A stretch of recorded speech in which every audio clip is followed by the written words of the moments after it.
Thanks, Arlene, to have you with us. For the next 1 hour, we would have Dr. Arlene Blum as a keynote speaker from Biophysical Chemistry, University of California at Berkeley, USA. Her topic of presentation for today is a scientific strategy towards healthier people and the planet. Dr. Arlene Blum, working with Green Science Policy Institute, has contributed to stopping the use of harmful chemical in everyday products worldwide. This includes reducing the unnecessary use of flame retardant in furniture, baby products, bedding, and electronics, as well as PFAS chemical in a carpet, food packaging, and consumer products.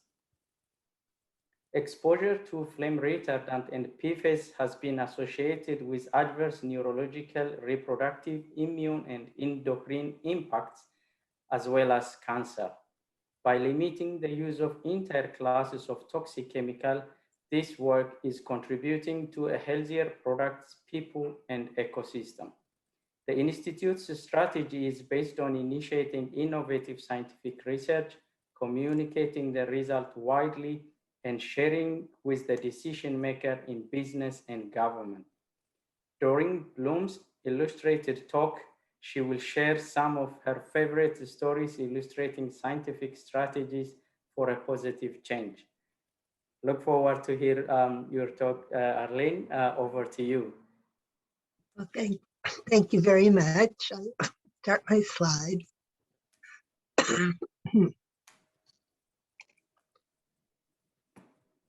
Okay, let's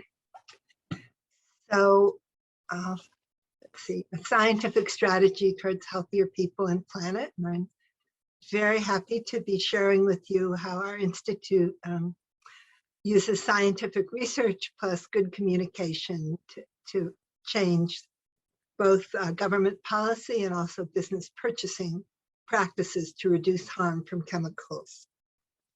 Let's see. So my story begins, this is my freshman chemistry lab at Reed College in Portland, Oregon. This was actually the 1960s, and my freshman chemistry professor was 23, and she had a doctorate in chemistry from MIT. And she thought chemistry was the best subject on the planet, and there were 4 girls in my freshman chemistry class, and we all got doctorates in chemistry. Also, my chemistry lab partner was a mountain climber in Portland, and we used to study chemistry and then go off and climb high mountains. And so I kind of fell in love with chemistry and mountain climbing, and they've both been threads through the various stories and adventures I'll be sharing with you. So I kept doing chemistry and climbing. I was a postdoctoral fellow at Stanford studying how proteins fold when I went on an expedition to India with one of America's leading young rock climbers to climb a peak up near Nanda Devi up in northern India, 23,000-foot mountain. And we thought it was a relatively easy mountain, but one of the climbers, who was really America's best young rock climber, fell to his death.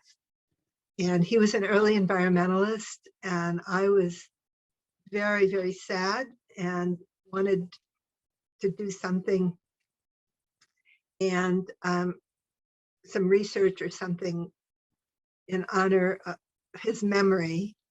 And so I went and saw a professor who told me about flame retardants in children's pajamas, and particularly a flame retardant called brominated tris was 10% of the weight of all children's pajamas in America in those days. And we thought we would see if it got into the children. So we found a little girl whose mother had bought all her pajamas in Europe where they didn't use flame retardants.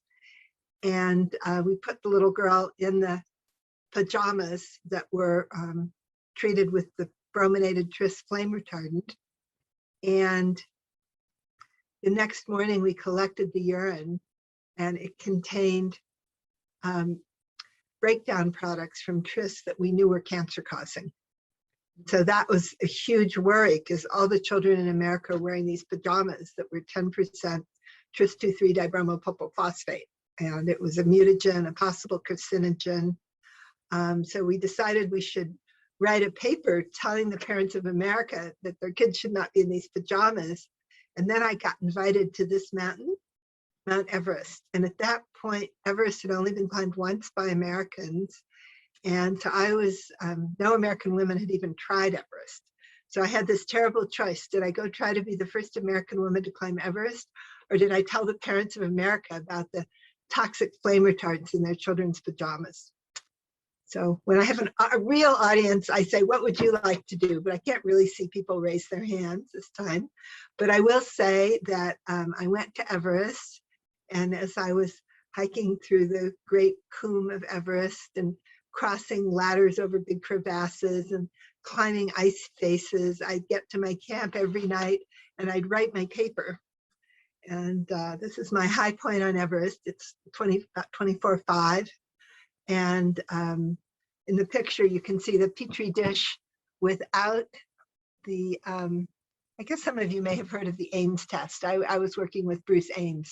It's an early test on mutagenicity. And so this Petri dish contained no tris, and there weren't many colonies. And then this one had a lot more tris. So we climbed Everest. We were the second American expedition, and I sent my paper by mail runner from base camp on Everest to Kathmandu, and it was published in Science way back in January 7th, 1977. It's a big lead article. And the subtitle says something about what our institute does now. The main flame retardant in children's pajamas is a mutagen and should not be used. And, you know, we all read scientific papers and they always end with the same thing. What do all scientific papers recommend at the end? More study is needed. And here we made a strong recommendation that this chemical is a mutagen and should not be used. And 3 months after the paper came out, tris-treated children's pajamas were banned by the US Consumer Product Safety Commission. And so brominated tris was no longer allowed in pajamas, but the replacement we discovered was chlorinated tris, which is very similar in structure, function, and toxicity.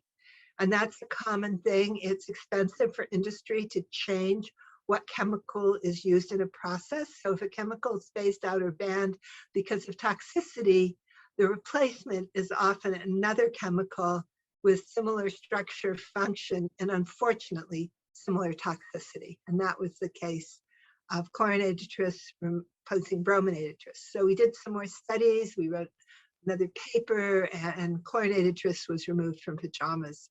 But we didn't know it continued to be used in furniture and other products.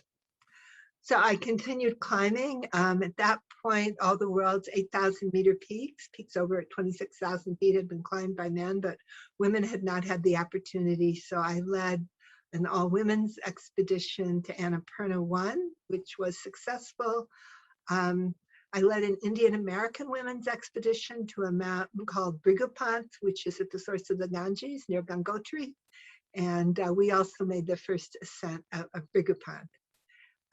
So I wrote a book, Annapurna Woman's Place, about that climb. And then I wrote a second book, Breaking Trail, about a lot of adventures in the mountains and also scientific adventures. Meanwhile, I had not been doing science for a very long time. I raised a daughter, and about 15 years ago decided that I really wanted to go back to science. And I learned that the same tris flame retardant that we had gotten out of kids' pajamas in the 70s, a long time ago, was back in the nation's furniture. And I founded the Green Science Policy Institute. So we're mostly PhD scientists. We write high impact papers. We pick topics in the public interest, and we bring decision makers from government, business, academia together, and we communicate our papers. And doing this is our strategy, and I'll be describing it. We have had what is to me even remarkable change in changing government policy, both in the US and in some cases internationally, and in also changing the purchasing of manufacturers and big companies to move the market, move regulation away from whole classes of harmful chemicals. So, oops, did I do wrong? So as you probably know, there's tens and thousands of industrial chemicals. And just to phase one out takes years of scientific research and advocacy. And as I said, when a chemical is phased out, the most likely replacement is another very similar chemical. So we had a retreat of people from government, business, academia, and nonprofits, who, like the people who are in the audience today, I'm sure, who really cared about solving this problem and reducing harm from these chemicals. And we came up with the idea that when you think about thousands of different chemicals, it seems really unwieldy. But if you sort them into classes or families with similar characteristics, it's a lot more manageable, and you have a lot better chance of changing things in a positive way. So we came up with the idea that there were 6 classes or families that contain most of the harmful chemicals in everyday products. And listening to an early talk a few hours ago, a lot of the chemicals discussed were in these families, but this gives one a very orderly way of thinking about the chemicals. And today we're going to be discussing 2 of the families, the PFAS or stain repellent chemicals, and also flame retardants.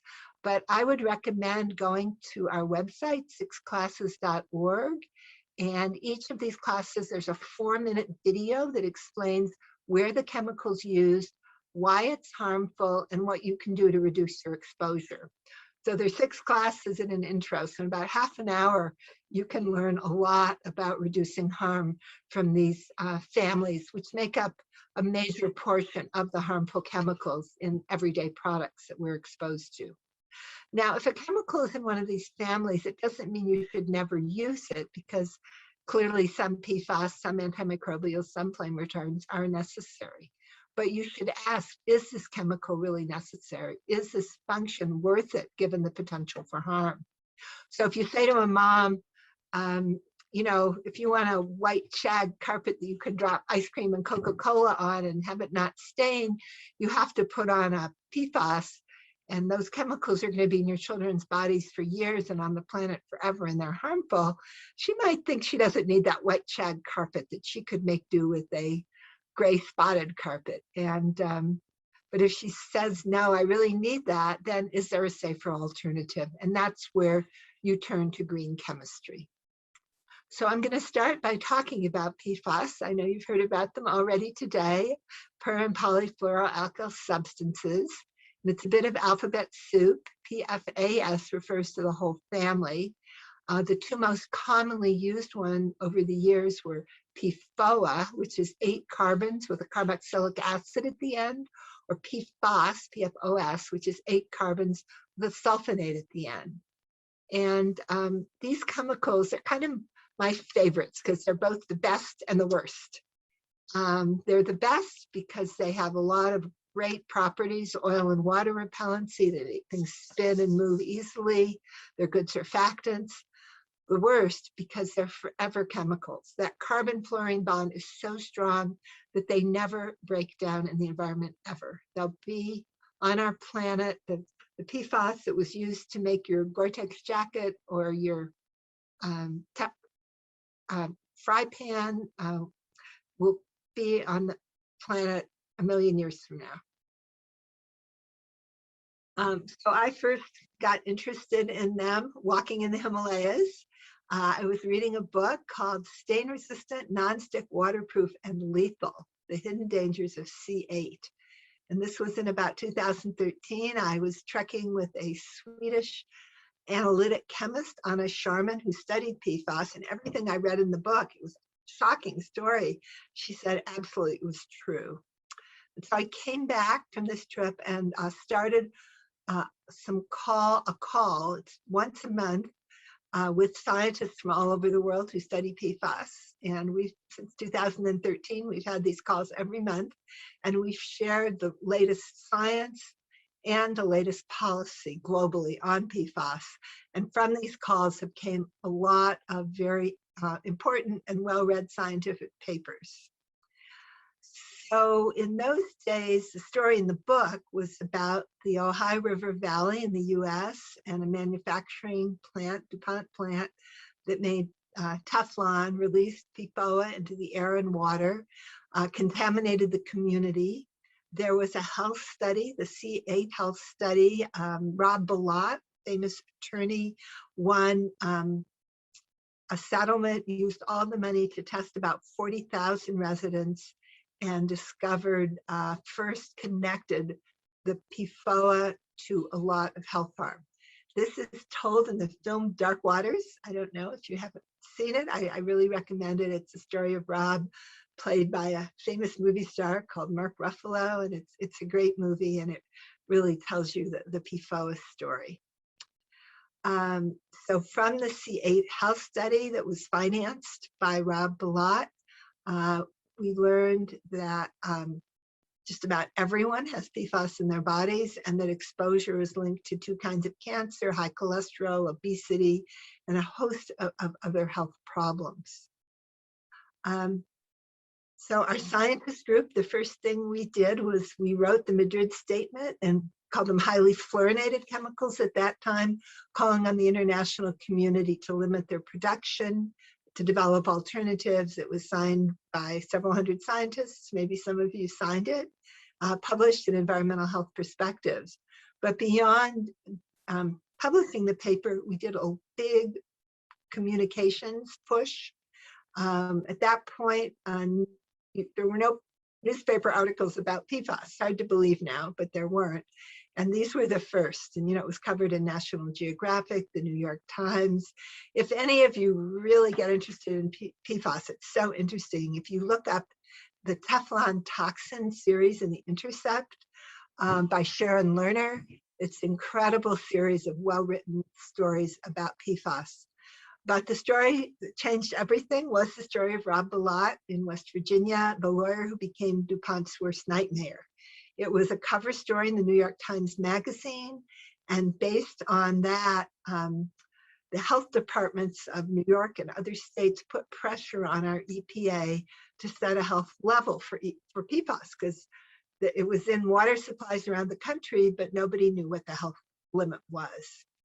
So meanwhile, in our scientist group, we had some EPA scientists who were very concerned because PFOA and PFAS were at pretty high levels in dozens or hundreds of drinking water supplies outside the US, inside the US, but there was like no established health level.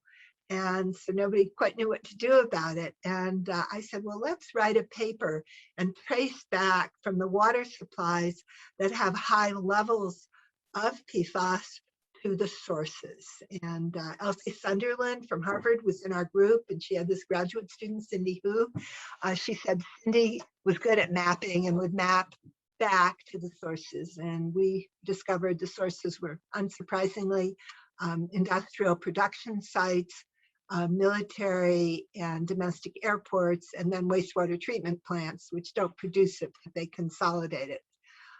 So we just about had our paper ready to be published when the EPA set a health level of 70 parts per trillion for the sum of PFOA and PFAS. And we were able to calculate that 6 million people's drinking water in the United States was over that level. And so that was huge news. This was 2016. I think this paper's had 40,000 downloads. It's been really well read and has really had impact as communities learned that they had these C8s, these long chains in their drinking water. So meanwhile, C8s were phased out. It was in the 60s when DuPont scientists first said there were health problems with exposure to C8 and that workers and the public should not be exposed, but nobody told the workers or the public, so they were exposed from the mid-60s until 2015 when the C8 was phased out in the US, I believe in Australia. And that was because you can see on the left, it was phased out due to persistence, bioaccumulation, toxicity. And what was the replacement? C6. Same problems, persistent, bioaccumulated in plants, not people. The toxicity, we keep learning more and more about the toxicity of the short chains. They move faster because they're smaller, and the filters that filter out the long chains, the short chains go through. So it makes getting clean drinking water remediating more expensive and more difficult for the C6s and other short chains than the long chains. So this is what's called a regrettable substitute. However, the marketing companies for the chemical industry did not think so. They had all this advertising, so the people who used the C8 were told that the C6 was just completely safe and fine, and they had all these ads. And I think for people who know chemistry, the idea that C6 is safe because it cannot break down to C8 is somewhat humorous. Of course, something with 8 carbons won't break down to something with 6 carbons, but that doesn't mean it's safe. And indeed, recent results, this is a C4, that higher levels in blood is associated with more serious cases of COVID, but there are many, many examples now of health harm from the short chains, very similar to the long chains, which is not surprising. We wrote a paper recently, Scientific Basis for Managing PFAS as a Class, making the point that given that they all share persistence, they're all potentially toxic, there's not enough time to study them all, and we should avoid the use of the whole class. And this again, this paper came out about 10 months ago, and I think it's had about 30,000 downloads or more. So these papers are really having impact, and that's part of my story, how to write papers that really have impact. To give you some ideas of what's going on in the US, in Michigan, Wolverine made hush puppies, treated the leather with Scotchgard, and dumped the scrap into fields. Suburbs were built on the fields where the drinking water was more than 800 times the EPA health advisory level, extremely high, and there are lawsuits. Last year, Wolverine paid the state of Michigan nearly $70 million for harming the environment of Michigan, and then Wolverine sued 3M, who made the chemicals, and they paid Wolverine $55 million. So there's lots and lots of lawsuits. What do you do with PFAS contaminated soil? You can't put it in a landfill, you can't move it. It's sitting there waiting for a treatment technology. It's very expensive. Getting drinking water is very expensive. There's a ex-DuPont, now Chemours plant in North Carolina, which contaminated the whole Cape Fear River area, to build an activated carbon filtration plant for clean water, $46 million and nearly $3 million to operate each year. But there were all kinds of, it wasn't just the long chains that the carbon filtration can take out. There was a whole witch's brew of short chains and precursors, many, many things. And so another county wanted reverse osmosis, and that was $100 million to build, nearly $3 million a year to operate for 25,000 people. Really not affordable. And the fact is, once PFAS is out in the world, maybe you can get people clean drinking water, but you can't do too much else. Detlef Knopp, the scientist who first discovered the contamination of Cape Fear, from North Carolina, he once said that when it rained in North Carolina and the rain went through the trees, the level of PFAS went up because of the deposition from the air on the tree leaves. And that means you can give people clean drinking water, but what about the birds and the bees and the bats and the creatures who live in the trees? So there's pretty much permanent contamination in many cases. So we believe PFAS are problematic, difficult, expensive to clean up, and prevention is preferable. Now I'll tell you some good stories about prevention and scientific papers. So we'd heard that fast food packaging might have PFAS. So we went around Berkeley to the organic grocery stores and restaurants and collected the paper and had it analyzed and discovered, yes, it's chlorine. And so then we collected 400 samples from fast food restaurants around the country, and about 40% of them had PFAS. So again, we did a big publicity campaign when the paper came out, CNN and Mother Jones, and then we shared it with some people in our US Senate who wrote the CEOs of McDonald's and Burger King saying, why do you have PFAS in your wrapping paper? And we later heard that when our paper came out, McDonald's, Burger King, they all knew that they were going to have to get out of PFAS. And they started looking for alternatives that were affordable, had the right functionality, were moving out of it. And just a few months ago, McDonald's announced they were completely out of PFAS all over the world, and other fast food companies also did. Looks like I have a little helper here. So this again is a case where you write a scientific paper, you communicate it, it causes change. In Denmark, we've been working with the Danish co-op, who did a real campaign to stop the use of all PFAS in paperboard, and it was the country of Denmark was the first country that did this. Carpeting is another example. Carpeting with PFAS is said to be the major source for children. And so we decided to see what we could do. We invited the carpet industry from Dalton, Georgia to come to Berkeley, and we educated them. They'd all gone from C8 to C6. We explained the science that C6 was going to turn out to be equally bad, that they should get rid out of all PFAS. This was about 3 years ago, and they did.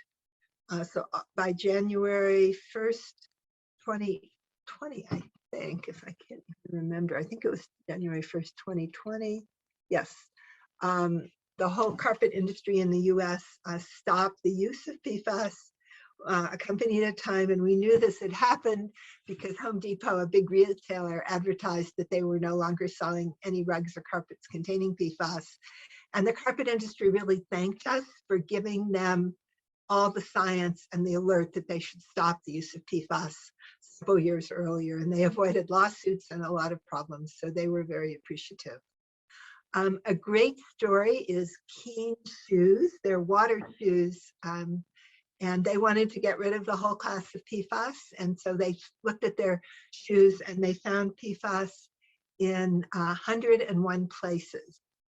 And they looked again, and the PFAS were not necessary in 70 of the places, and they removed those. But then it took them about 7 years of work and millions of dollars to find replacements for the other 31 uses, and they have succeeded.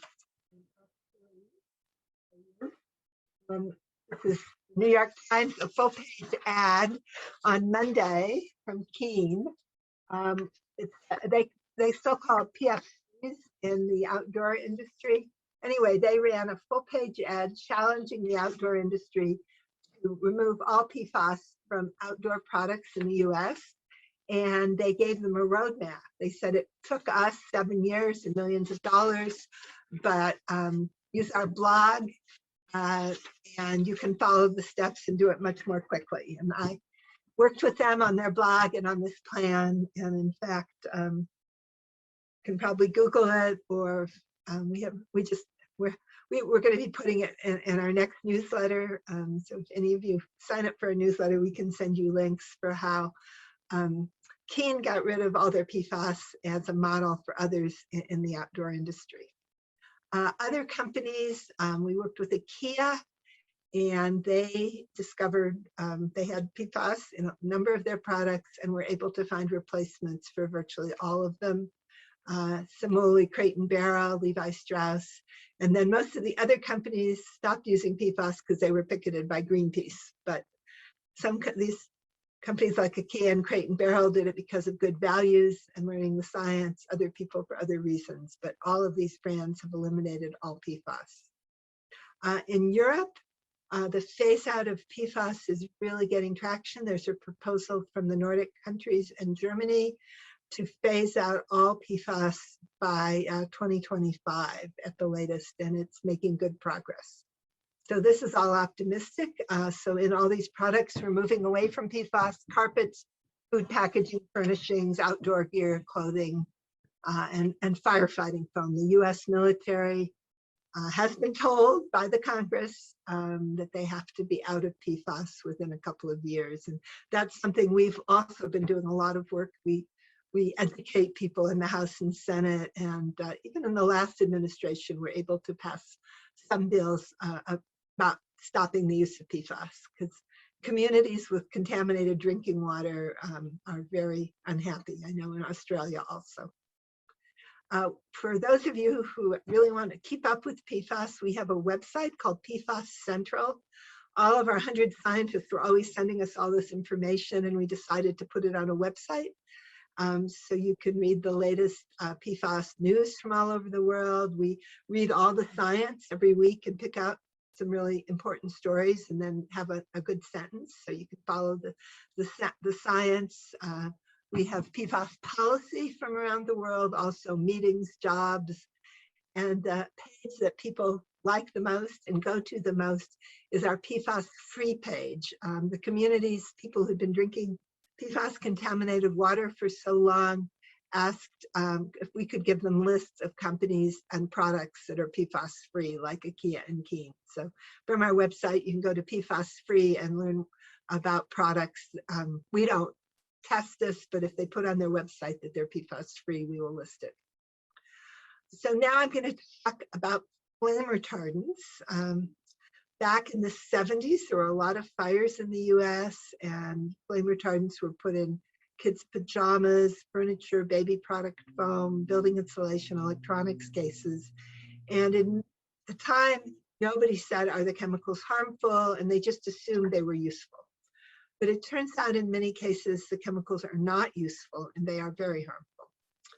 And a prime example of that is in America, all of our furniture foam and children's product foam had to be about 5% by weight flame retardants because of a California standard that said the bare foam had to resist a small flame for 12 seconds. Now, this actually has no overall fire safety benefit because fires start in fabric, not in foam. And the flame retardants just make fires more smoky and toxic, and the foam burns quite rapidly. So instead, we proposed a standard for fabric that would stop fires in the fabric before they reach the foam. And this could increase fire safety without the need for flame retardants. And this seemed like a really good idea. And it was supported by scientists, firefighters, just about everybody, particularly health people, because the flame retardants that had been used, like pentabrominated diphenyl ether, cause neurological problems. When pregnant women have them in their bodies during critical windows of brain and reproductive organ development, there are various problems with the children. The average American child's lost about 5 IQ points because of this one flame retardant, penta-BDE, which was replaced with chlorinated tris, the same flame retardant our work had gotten out of kids' pajamas.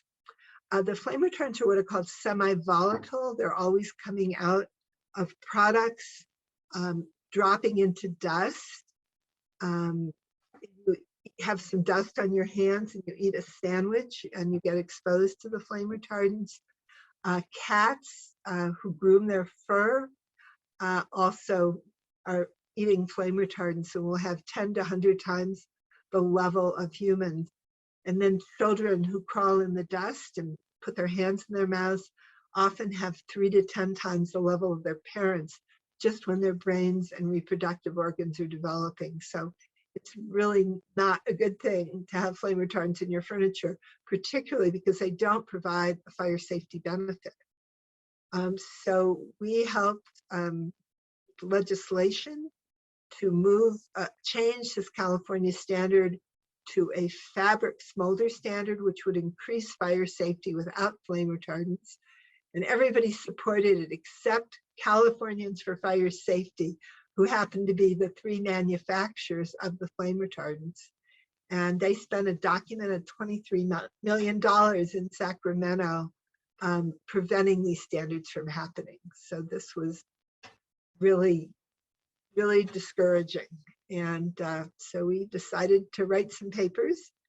We collected foam from baby products, 100 baby products, and discovered 85 of them had toxic flame retardants. We found like a baby changing mat that was 13% by weight, chlorinated tris, the same chemical, cancer-causing chemical that was removed from kids' pajamas. This got a lot of notice. We wrote another paper looking at couches and finding how the flame retardants went from PBDEs, which were harmful, to chlorinated tris, which was harmful. And then we wrote a statement summarizing all that science. We published it in Environmental Health Perspectives, did publicity about it, and really got the word out. We worked with the industry. This is the Business and Institutional Furniture Manufacturers Association, BIFMA, and we had a day meeting with them where they said, well, the flame retardants don't really do any good. And we said, well, not only that, but they're really harmful. They end up in people, and they, particularly pregnant women, it's a big problem. And at the end of that day meeting, they decided to sign a consensus statement of all the big furniture companies supporting eliminating flame retardants in office furniture, saying the risks, the use of the chemicals is greater than the hazard with the risk from furniture without it. And the thing, this all helped get people informed, but the thing that made all the difference was a series in the Chicago Tribune, great investigative reporters, and the subtitle is the front, one of about 10 front page stories. The title says it all: a deceptive campaign by industry brought toxic flame retardants into our homes and into our bodies, and the chemicals don't even work as promised. And if you want to read some scandalous stories about flame retardants, you can Google Chicago Tribune playing with fire. But it was shocking. You know, they had a burn doctor who they'd paid $300,000 claiming that this child had died because there were no flame retardants in the crib, which wasn't true. But this, meanwhile, I had started hiking with our governor's senior advisor who lived near me and had a dog, and we'd go hiking in the hills. And in those days, anyone who went hiking with me heard all about the flame retardants. They were in everything, and they were cancer-causing and harmful, and they didn't even prevent fires. And my friends would say, we'll go hiking with you, but you have to promise not to talk about flame retardants all the time. So talking with the governor's senior advisor was really good, because the story came out, and until this came out, he was really afraid to do anything because the chemical industry would have spent a fortune claiming he was endangering fire safety, but they couldn't. And so we have a new standard now, and all across America and Canada, there is a label on furniture saying contains flame retardants or contains no flame retardants. And basically, all the furniture now contains no flame retardants. And in fact, other legislation has passed banning the use of flame retardants in a number of our states. So this was really a great success. It removed pounds of toxic flame retardants from every home pretty much in America and North America when people bought a new couch. And people can also just swap out the foam in their couch as another way of getting rid of the flame retardant. So it really was a big success. So furniture no longer contains flame retardants. I don't think in Australia you ever had flame retardants in your furniture. In the UK, they still do. It's the only country that still requires it. And the flame retardant industry is hard at work trying to get the rest of Europe to copy the UK, but I doubt if it will happen. So the biggest source now in the home is probably the case around televisions. And the plastic in a television to be flame retardant is usually about 25% by weight flame retardant, which is a lot. It's usually about, 15% brominated flame retardant, and then a synergist, which is antimony trioxide, is perhaps 8%. And the study on the left shows that flame retardant levels in dust are much higher within 1 meter of a television. There's another study, the more TV viewers in a house, the more flame retardants in the dust. And as you can see there on the right, the household with TVs has much higher levels than the household on the left with the TVs has much higher levels than the household on the right. And again, it's not clear that there's the fire safety benefit. The televisions are protected internally against fires and with an air gap between the inside and the plastic case. And in fact, one of the most so just to say that the flame retardant that was used, if you have an old TV, the flame retardant in your TV is probably decabromo-diphenyl ether. That's 10 bromine, 2 phenyl rings with an ether bond. And this chemical is persistent, bioaccumulative, and toxic. So it's been phased out by the Stockholm Convention in about 150 countries. But as the sale of the decabromo-diphenyl ether goes down, the substitute is decabromo-diphenyl ethane on the right. Looks similar, similar structure, similar function, similar toxicity, and it's similarly persistent, bioaccumulative, and toxic. So if you have an old TV, you likely have the decabromo-diphenyl ether. If you have a new TV, probably the ethane. And I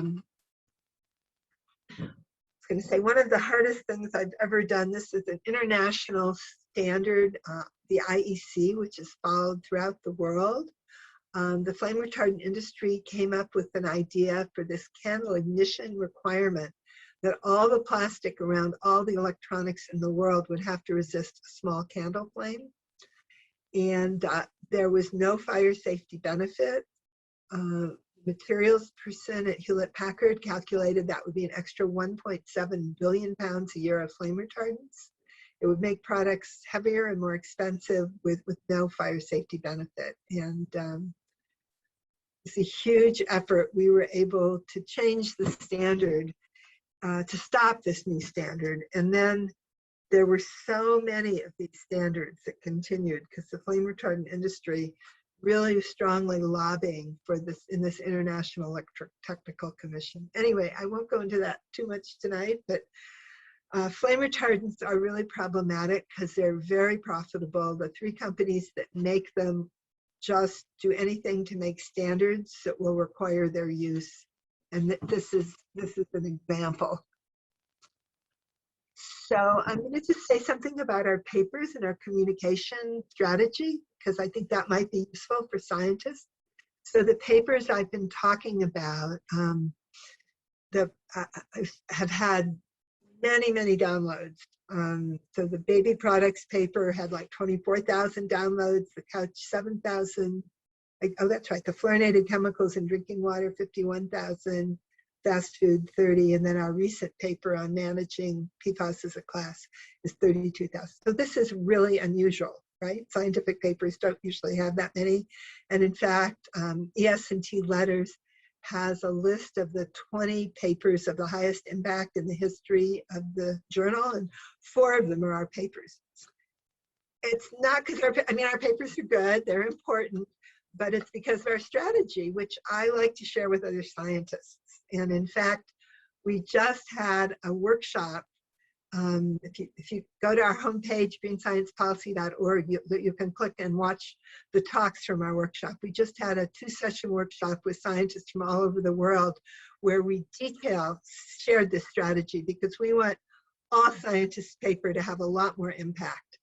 So I will, getting near the end of my talk today. I'm not sure what time is it? Near the end of my time, right? You're good. You have 15 minutes.